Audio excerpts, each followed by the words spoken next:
فورد موستانج 2024 الجديدة من أمريكا ومن لوس أنجلوس تحديدا. تعالوا ناخذ نظرة سريعة على الموستانج.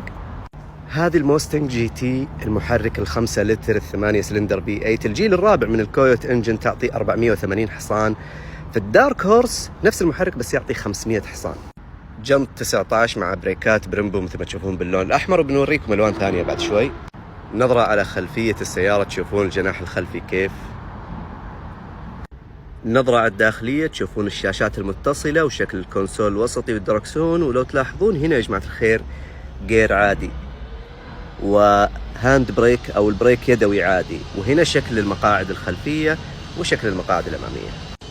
هنا النسخة المكشوفة، النسخة هذه بالضبط ايكو بوست 2.3 تعطي 315 حصان. جميلة والله، حتى الجنوط عليها جميلة. وتشوفون هنا كيف شكل الداخلية مع الجير الأوتو والبريك الإلكتروني. أنا اللون هذا معجب فيه يا جماعة، جاي بين الاسمنتي وبين الأزرق، يعني هو اسمنتي بس عليه لمسة زرقاء. واعتذر على الإزعاج لأنه في أعمال صيانة هناك مثل ما تشوفون. شوفوا كيف البريكات البرمبو باللون الأزرق اللي عليها، وهذه فيها شيء مختلف. لو تلاحظون هنا الشاشات منفصلة وليست متصلة زي الباقيات. جير أوتو وبريك يدوي مثل ما تشوفون. أعطونا رأيكم في اللي شفتوه إلى الآن. هذا المحرك الإيكو بوست 2.3 الجيل الرابع. شوفوا كيف البريكات البرمبو الموجودة على السيارة، ووزنها ثقيل والله. أشكال الجنوط اللي تجي على السيارة. هذا صهيب موجنط. وهنا محرك الكويوت الجيل الرابع V8 ال5 لتر اللي يجي على الموستانج جي تي.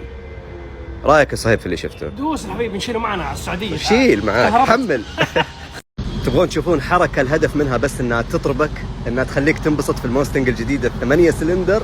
شوفوا يا جماعه بالريموت. ها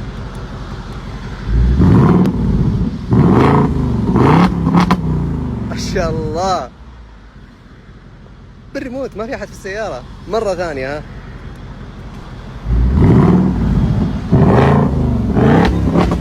ما في احد، انت بس من الريموت اطرب نفسك وانبسط.